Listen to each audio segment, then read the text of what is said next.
Some want you to retain size 12. It depends. It depends. It depends. Then some want, maybe Dr. Piman, Professor Hendrik, let me know your view on it. Chapter 1. That one, should it be O-N-E or 1? Your Dr. Piman first. What is your take? O-N-E. O-N, what's your take? That's my take as well. Is word, yes, in word, not in figure. That's my take. Yes, that's my take as well. So if three of us agree on that, use it. We are encyclopedia of knowledge. Professor and doctor, we are encyclopedia of what? Of knowledge. What we say is final. Let anybody query you. You manufacture language here. Is it? Now, let's continue on this. Now, after your introduction in your thesis or dissertation should not be more than 2 pages. Just introduction.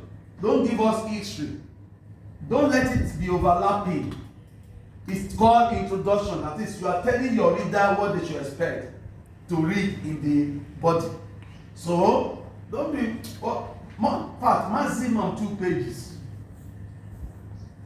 Then you give us the definition of key terms.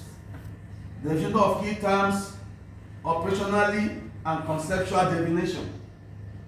Definition of key terms, operationally and conceptual. Operationally and conceptual. Followed by your background. Background can be as many pages as possible, depending on what you are writing on.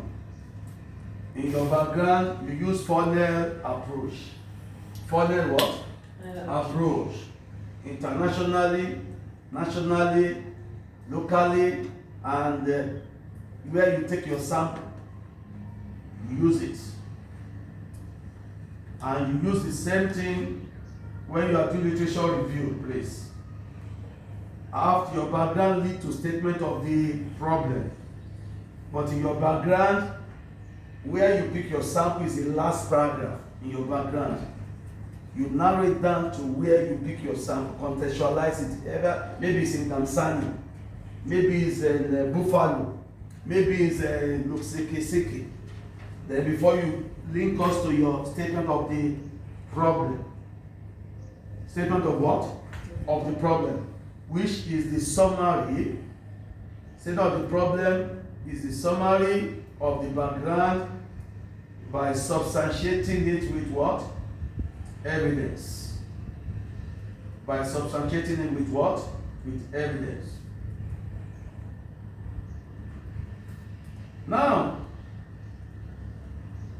let me give you some errors. That takes care of chapter 1, apart from that, from your statement of the problem, you go to your what? Main research question, sub-research question, research objective, you know all these things. You know all these things, colleagues. You know all these things.